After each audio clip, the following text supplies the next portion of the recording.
So some people pronounce his name Bob Froese or Froese. I like Bob Froese.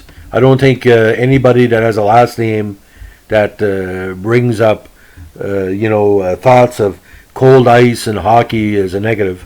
But Robert Glenn Froese, born June 30th, 1958, in the beautiful Ontario community of St. Catharines, was a key goalie for a number of teams during his 8 seasons in the NHL, primarily with the Flyers and the New York Rangers. Now, at 5'11", 175, came to major prominence at age 16 in the Ontario Major Junior Hockey League when he made his debut for his hometown St. Catharines Blackhawks, having been protected as a homegrown player instead of entering the O draft. His rookie campaign, he played in 15 games, and he eventually found his way from the Ems family move from St. Catharines to Niagara Falls. In 77, he put up 39 games with a 4.68 average.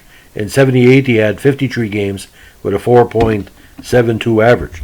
Now, after being drafted 168 overall in the 1978 draft, he was not offered a contract after being drafted in the 10th round, 160 overall. Now, due to the Blues' financial woes, he didn't want him on the bottom line. He instead signed for the Saginaw Gears of the IHL. Now, halfway through his rookie IHL campaign, he was loaned to the Milwaukee Admirals, where he led them to a playoff berth.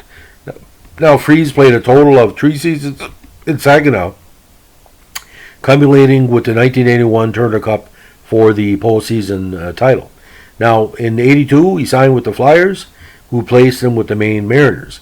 Now, he played 33 AHL games for the Mariners in each of '82 and '83. Now, he was eventually called up to the NHL after All-Star starter Pelle Lindbergh injured his wrist in an exhibition game against a traveling Soviet exhibition team. Now, he made his NHL debut on January 8th, '83 against the Whalers, which he won 7-1.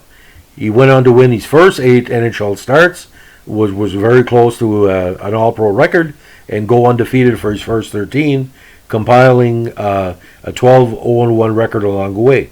At the time, these were both records for a rookie goalie, and his first NHL shutout came in his third game against the Rangers.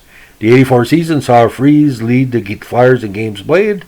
Unfortunately, '85 saw injuries that limited him to 17 NHL games, along with 4 AHL games for the Bears. In the '85 playoffs, Froese made 1 start and came in 3 times relief as the Flyers went to the Stanley Cup Finals, but of course lost to Edmonton. Now, after Pelle Lindbergh died early in the '86 season, he became the Flyers' starting goalie. He was selected as the Wales Conference backup for the '86 All-Star team, leading the Wales Conference to an overtime victory. At the close of the season, he shared the William M. Jennings Trophy for backstopping the team that gave up the fewest goals in the NHL with Darren Jensen. He also came in second in Vezina trophy voting to John Van Beesbrook by only 2 votes. Now, during the season, he led the NHL in save percentage at 91%, shutouts with 5, wins with 31, and was named to the NHL second All-Star team. Now, unfortunately, '87 saw Froese lose the starting job for the Flyers to Ron Hextall. After appearing in only 3 games for the Flyers that season, he was traded to the Rangers for Kjell Samuelsson on December 19th, '86. The deal also included a second draft pick going back to the Flyers. Now, following his trade to the Rangers, he became half of one of the best tandems in the NHL, along with the man he lost the Vezina Trophy to the year before, John Van Beesbrook. Now, he played in only 28 games that season for the Rangers, but it set the team record for the most penalty minutes in the season with 56. Following the season and the Rangers' early exit from the playoffs, where Froese went to the IIHF World Championship in Vienna, where he shut out the Soviet Union during a 0-0 tie. Now, on November 29th, '87, he briefly became the second NHL goalie to score a goal in the game. An errant pass by the New York Islanders' Brent Sutter slid the length of the ice and into the Islanders' empty net on a delayed penalty call. Froese, who had appeared to make a save seconds earlier, was given credit initially for the goal. Later reviews showed that the shot had actually hit the post and not Froese, so the goal was given to David Shaw. Altogether, he played a total of 8 seasons in the NHL with a 242 game log, 128, 72, and 20, 13 saves, almost 13,500 minutes played, 3.10 average. In the playoffs, 3-9, 3.98 average. And they get the World Championship International Tournament in '87. He went 1-3-1 with one shutout again against the Russians. Now, following his retirement from the ice, he joined the Rangers coaching staff as their goalie consultant, working primarily with young prospects Mike Richter and Corey Hirsch.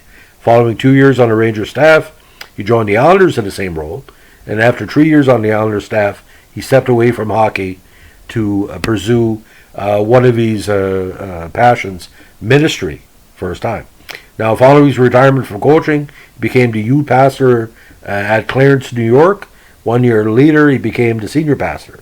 He later resigned from the church in 2020, but during his time in the ministry, he earned a Bachelor of Science of Religion from Liberty University, a Master of Arts in Religion from Liberty Baptist Theological Seminary, and a PhD in Biblical Counseling from Trinity Theological Seminary.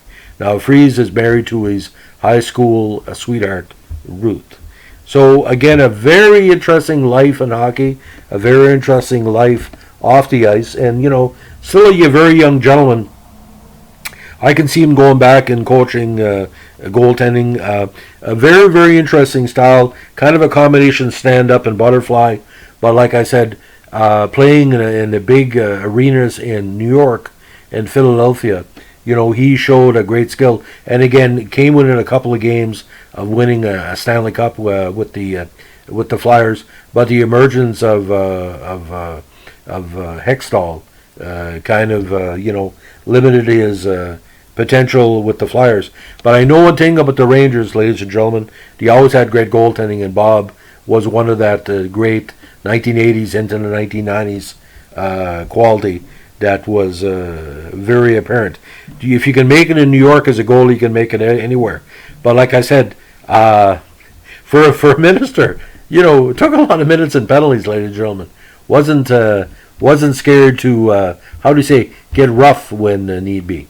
So that's the story of Bob Froese. Thanks for listening. Bye.